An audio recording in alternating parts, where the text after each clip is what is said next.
CUT special series में एक बार फिर से आपका स्वागत है। इस एपिसोड में हम उन प्रश्नों को देखेंगे जो आपके परीक्षा के लिहाज से बेहद महत्वपूर्ण साबित हो सकते हैं। तो चलिए शुरुआत करते हैं।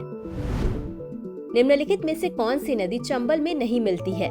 ए क्षिप्रा, बी काली सिंध, सी बेतवा, डी पार्वती। इस प्रश्न का सही उत्तर है विकल्प सी बेतवा।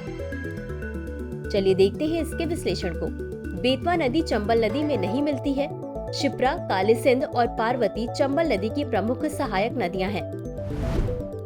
अगला प्रश्न है, अनुसूचित जाति एवं अनुसूचित जनजाति अत्याचार निवारण अधिनियम 1989 की किस धारा के तहत अग्रिम जमानत निषिद्ध है?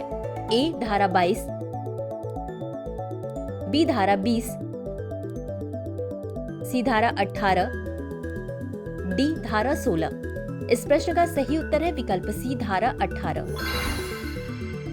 अनुसूचित जाति एवं अनुसूचित जनजाति अत्याचार निवारण अधिनियम 1989 की धारा 18 के तहत अपराध के आरोपी किसी भी व्यक्ति को अग्रिम जमानत देने पर रोक लगाती है।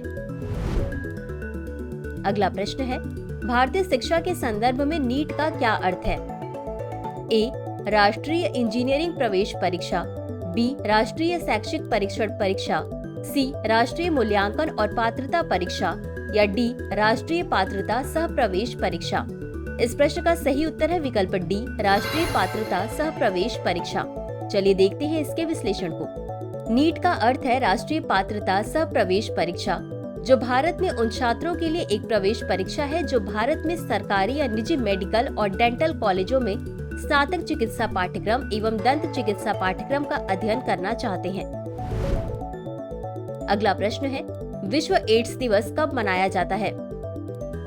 ए 12 जनवरी, बी 1 अप्रैल, सी 1 मई, डी 1 दिसंबर। इस प्रश्न का सही उत्तर है विकल्प डी 1 दिसंबर। चलिए देखते हैं इसके विश्लेषण को। विश्व एड्स दिवस प्रत्येक वर्ष 1 दिसंबर को HIV या एड्स के बारे में जागरूकता बढ़ाने और इस रोग से मरने वालों की याद में मनाया जाता है। अगला प्रश्न है, निम्नलिखित में से समान वर्षा वाले क्षेत्रों को मिलाने वाली रेखा को क्या कहते हैं? ए आइसोबार, बी आइसोहाइट, सी आइसोथर्म, डी आइसोहेलाइन। इस प्रश्न का सही उत्तर है विकल्प बी आइसोहाइट रेखा।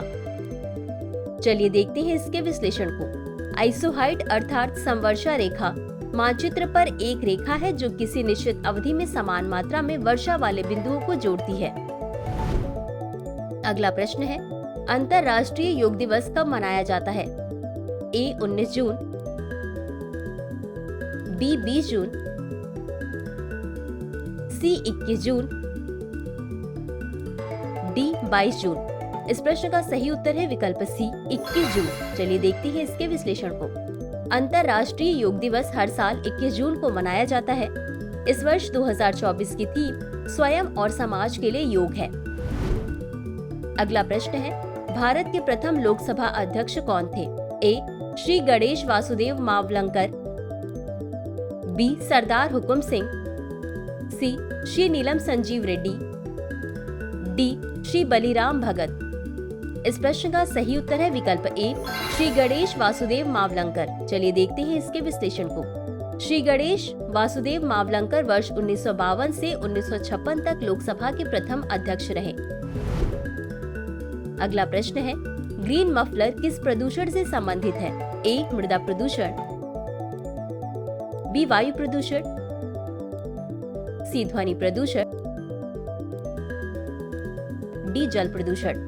इस प्रश्न का सही उत्तर है विकल्प सी ध्वनि प्रदूषण। चलिए देखते हैं इसके विश्लेषण को। ग्रीन मफलर योजना के तहत ध्वनि प्रदूषण को कम करने के लिए सड़कों के किनारे और अन्य शोर वाले क्षेत्रों में पेड़ लगाए जाते हैं। अगला प्रश्न है, सिरके में कौन सा अम्लीय पदार्थ पाया जाता है? A lactic acid, B citric acid, C malic acid या डी एसिटिक एसिड। इस प्रश्न का सही उत्तर है विकल्प डी एसिटिक एसिड। चलिए देखते हैं इसके विश्लेषण को। सिरके में एसिटिक एसिड होता है जो इसे विशिष्ट खट्टा स्वाद प्रदान करता है। अगला प्रश्न है, पेडोमीटर का उपयोग किसको मापने के लिए किया जाता है? ए. महासागर की गहराई, बी. वर्षा, सी. ध्वनि तीव्रता, डी. भूकंप। इस प्रश्न का सही उत्तर है विकल्प ए. महासागर की गहराई। चलिए देखते हैं इसके विश्लेषण को। पेडोमीटर एक उपकरण है जिसका उपयोग आमतौर पर महासागरों या समुद्रों में पानी की गहराई मापने के लिए किया जाता है। तो चलिए अंत में देखते हैं आज के अभ्यास प्रश्न को। लौंग निम्नलिखित में से किससे प्राप्त होती है?